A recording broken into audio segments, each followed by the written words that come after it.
Hello students, good morning. Welcome to my channel NB classes. आज मैं आपको अपने इस वीडियो में क्लास 7 का मैथ्स इस बुक का चैप्टर का नाम है सिमेट्री।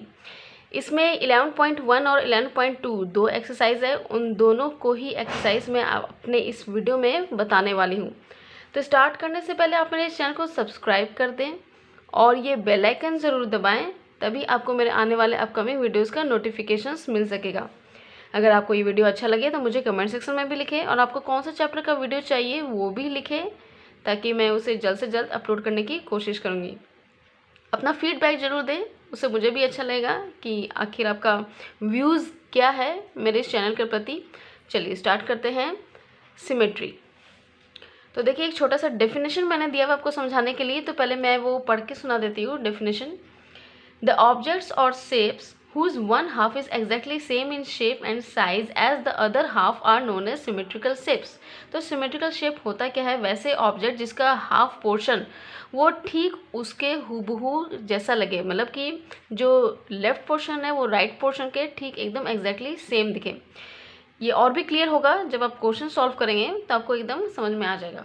चलिए नेक्स्ट पढ़ते हैं। अदर शेप्स और objects which can not be divided into two identical halves are said to be asymmetric.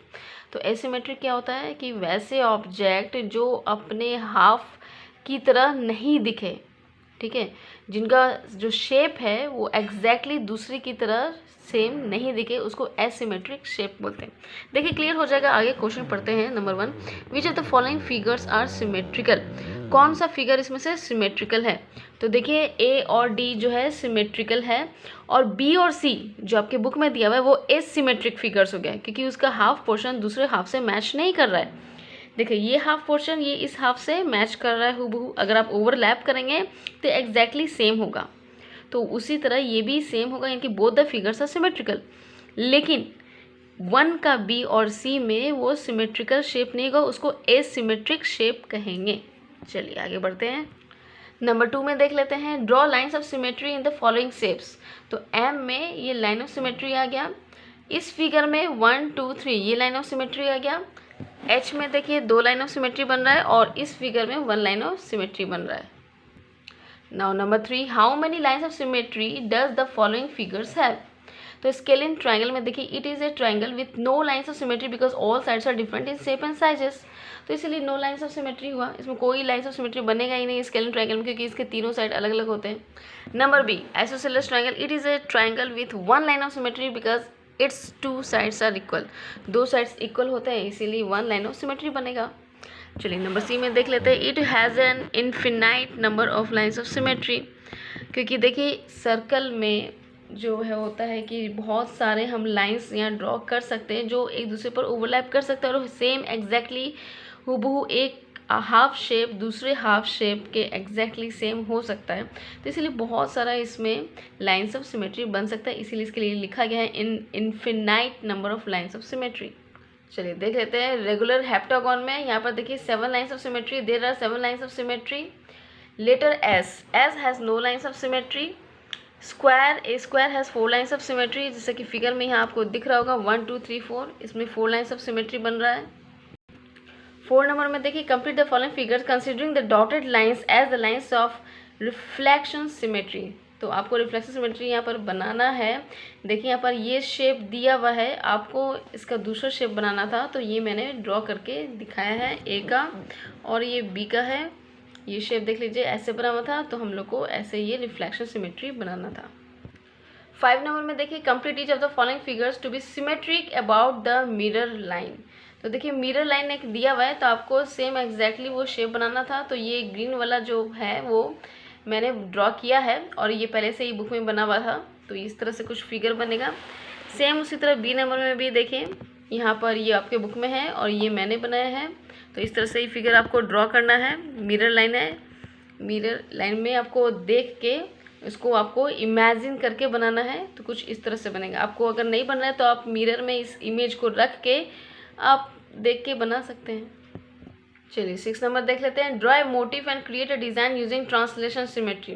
तो ट्रांसलेशन सिमेट्री होता क्या है, उसका छोटा सा डेफिनेशन मैंने यहाँ लिखा हुआ है। Translation symmetry of an object means that a particular translation does not change the object. जो ऑब्जेक्ट को चेंज नहीं करता है। An image has translational symmetry if it can be divided by straight lines into a sequence of identical figures. It results from moving a figure a certain distance in a certain directions. यानी कि वो एक certain distance को follow करता है, certain direction को follow करता है और वो एक straight line में जाता है। ठीक है, जैसा कि यहाँ फिगर में मैंने बनाया है, तो देखिए यहाँ पर ये फिगर जो है 1 2 3 जो फिगर है और नीचे का जो 1 2 3 फिगर है, ये दोनों का डिस्टेंस जो है ना सेम है, डिस्टेंस सेम है और डायरेक्शन भी सेम है। ठीक है, और इसमें शेप्स भी सभी आइडेंटिकल है, सब शेप आपको सेम मिलेंगे, लेकिन एक सीक्वेंस आपको दिखेगा। जैसे इस तरह अगर आप लाइन ड्रॉ करेंगे तो एक आपको सीक्वेंस मिलेगा। ठीक है, तो इसी को बोलते हैं ट्रांसलेशन सिमेट्री। चलिए एक्सरसाइज 11.2 देख लेते हैं। Find the order of rotational symmetry for each of the following figures.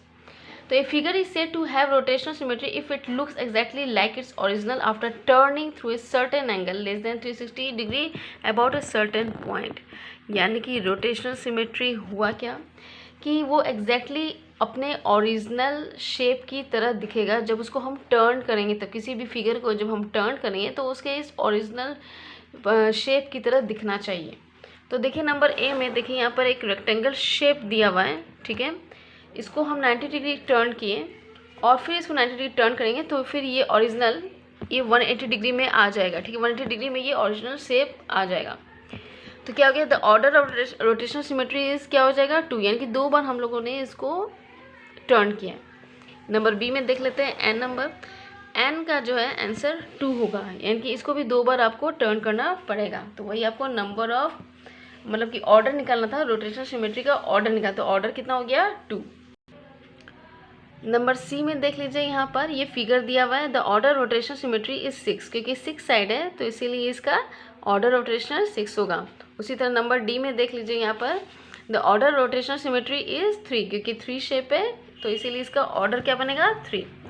Z का देख लेते हैं। The order of rotational symmetry is 2, इसका 2 बनेगा। आप उसको इमेजिन भी कर सकते हैं या आप घुमा भी सकते हैं, कॉपी भी घुमा सकते हैं, या आप जैसे आपको सुविधा लगे वैसे कर सकते हैं। नंबर एफ में the order of rotational symmetry is 5, क्योंकि 5 साइड है तो यानी कि इसका ऑर्डर क्या बनेगा 5। Now come to question number 2।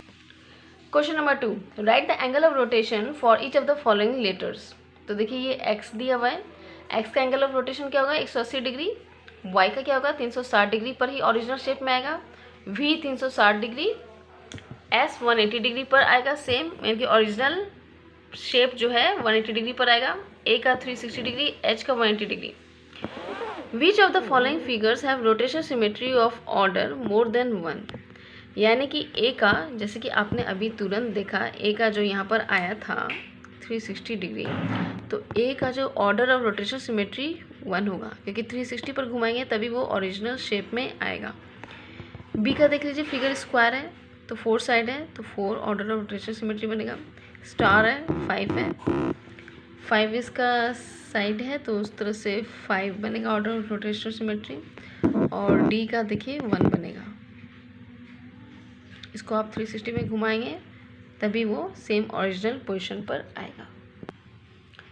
Now complete the following table. तो ये देखिए शेप दिया हुआ है, एंगल ऑफ रोटेशन दिया हुआ है, ऑर्डर ऑफ रोटेशन दिया हुआ है। शेप क्या है स्क्वायर है, एंगल ऑफ रोटेशन क्या हो गया 90 डिग्री, उसका ऑर्डर क्या हो गया 4। रेक्टेंगल है 180 डिग्री रोटेशन होगा, एंगल रोटेशन, और ऑर्डर ऑफ रोटेशन 2 होगा। रोम्बस का 180 डिग्री और ऑर्डर रोटेशन 2 हो जाएगा। इक्विलेटरल ट्रायंगल का 120 डिग्री और इसका ऑर्डर रोटेशन 3 हो जाएगा। ओवल शेप का 180 डिग्री और इसका ऑर्डर रोटेशन 2 हो जाएगा। Now come to question number 5. A circular wheel has 12 spikes. This is called the spikes. इसको spikes बोलते हैं। What is its angle of rotation and the order of rotation symmetry? तो देखिए angle of rotation जो होगा 360/12, 12 के spikes तो यानी कि निकल के 30 डिग्री, यानी कि एंगल ऑफ रोटेशन क्या बन रहा है 30 डिग्री। अब ऑर्डर ऑफ रोटेशन सिमेट्री क्या बनेगा 360/30 डिग्री इक्वल टू 12, यानी कि 12 टाइम्स इसको रोटेट करना पड़ेगा तब ये ओरिजिनल पोजीशन में आएगा। कहने का मतलब अगर आप इसको इस पोजीशन से इस पोजीशन पर लाएंगे तो ये 1 टाइम होगा जो ओरिजिनल शेप में आ जाएगा, फिर यहाँ से यहाँ लाएंगे तो 2 टाइम्स होगा। उसी तरह करते करते आप 12 बार लाएंगे तो 12 बार ये ओरिजिनल शेप में आ जाएगा। Now come to number 6, write 2 capital letters of English alphabet which have both rotational and reflection symmetry. तो देखिए X और H ये रोटेशनल भी हुआ और साथ में रिफ्लेक्शन सिमेट्री भी हुआ, क्योंकि जब इसका रिफ्लेक्शन करेंगे तो इसका सेम इमेज आने वाला है। Now come to number 7, write 4 capital letters of the English alphabet which have only reflection symmetry। तो letters M, A, V and W, और भी कुछ हो सकता है बट मैंने यहाँ पर ये 4 लेटर्स चूज़ किया है जिसमें से ये रिफ्लेक्शन सिमेट्री में आएगा। Number 8, right digit between 1 and which has both rotational reflection symmetry. तो डिजिट 8 जो है रोटेशनल और रिफ्लेक्शन सिमेट्री ये दोनों ही होगा। आई होप स्टूडेंट्स आपको ये दोनों एक्सरसाइज समझ में आ गया होगा। तो प्लीज़ मुझे फीडबैक दें, कमेंट्स में लिखें कि कैसा लगा आपको ये वीडियो, आपको कौन सा एक्सरसाइज का चैप्टर चाहिए। मैं कोशिश करूँगी मैं उसे अपने इस चैनल में अपलोड करने की। तो आज के लिए इतना ही। Thank you, bye bye. Subscribe NB classes.